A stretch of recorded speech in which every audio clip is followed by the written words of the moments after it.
Many of us grew up knowing nothing about money, except that we can use it to buy things we need and want. We're not really taught how to make that money.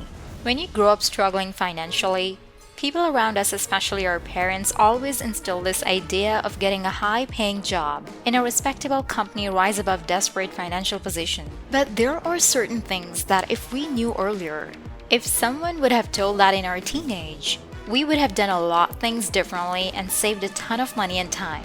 So in this video, we are sharing those certain points that would save you a ton of money, and most importantly, time. Knowing these things will help you to get financially free sooner than you would otherwise. So let's dive in. Number 1. Leverage turn good deals into great deals. Did you know that you could use debt to make a fortune? We grew up having such a negative opinion about debt, leave alone the interest you get charged on top of it. But it turns out that debt isn't as bad as we imagined. It's actually good in some cases. Leverage is the use of debt, borrowed capital, in order to undertake an investment or project. The result is to multiply the potential returns from a project. At the same time, leverage will also multiply the potential downside risk, in case the investment does not pan out. When one refers to a company, property, or investment as highly leveraged, it means that item has more debt than equity. Take this case for example, let's say you want to buy a house and you have $1 million in cash. If you have a really strong credit score, you can get a 3% mortgage rate. Of course, you can spend that $1 million to buy a house. Or you get a mortgage and invest that $1 million elsewhere, like the stock market, for example, and get, let's say, 7% annually. In the second scenario where you are using debt, you aren't just getting the house but letting that money grow by an additional 4%, 73. This is of course a super simple example because we didn't take it into account the down payment and the market fluctuations. But that's the idea in general. Every successful real estate investor has used debt in some forms to be where they are. Often they use their first mortgage as collateral to get the second one, and rent it out and so on. Instead of saving to buy each property, you can use debt to save yourself decades worth of time. Number 2. Tax loopholes are made to be used. No one likes paying, but the tax code is in black and white. Except the income tax, where it gets higher as you make more money, up to 37%, but it's filed with loopholes, where you could be making millions of dollars and pay absolutely no taxes because on paper, you could be showing loss. Let's say you have $300K mortgage, with a mortgage rate of 3%. You can deduct your mortgage interest from your rental income, which means if you make $30K from that house, you can be deducing $9K from it, 3% out of $300K. Now instead of paying taxes on $30K dollars, out of a sudden, you only have to pay on $21K dollars. That's why it's even better to get a mortgage even if you can afford to buy the property. There is also something called depreciation. Almost everything we buy depreciates over time. And tax codes usually allow you to use depreciation as an expense. Although you lost nothing and further lower your income on paper and minimize taxes. Companies use this strategy all the time. If you just pick the financial statements of any company, you will realize that they always have depreciations in their income statements. You can even avoid taxes when you sell that property if you end up buying another one in return. We can talk forever about the loopholes in the tax code, but that's the idea in general. So let's move on to the next one. Number 3. The more money you make, the easier it gets. When you barely make ends meet, it's difficult to imagine making millions, even hundreds of thousands. If you work overtime, you might somehow double your income. But the truth is, wealth doesn't work like. Earning your first $100K dollars is much more harder than making your first $1 million. Because as you make more money, more and more opportunities will open in front of you.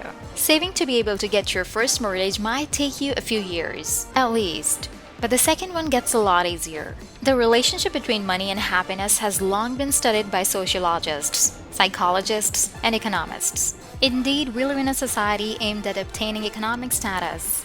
Therefore, working out if money leads to happiness is an interesting subject.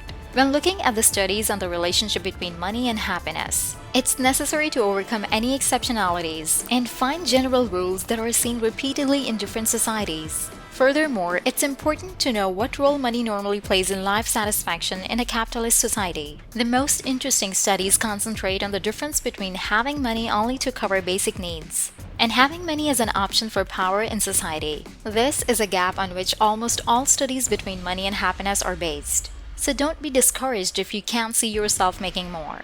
Focus first on saving your first 20, 50, or 100K dollars or on getting your first property. Planning the first tree is always the most difficult one. Number 4. A single opportunity can make you a fortune. The average return on an investment in the market is about 8 to 10%. And the only way to build a fortune is investing long term.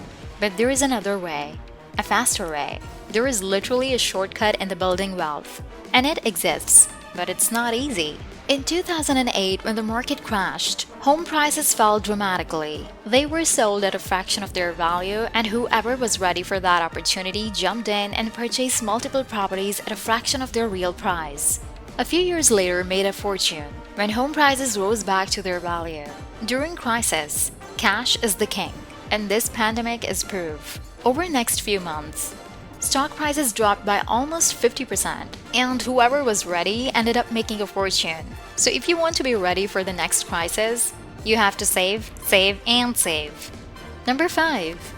Don't explain your financial goals to anyone.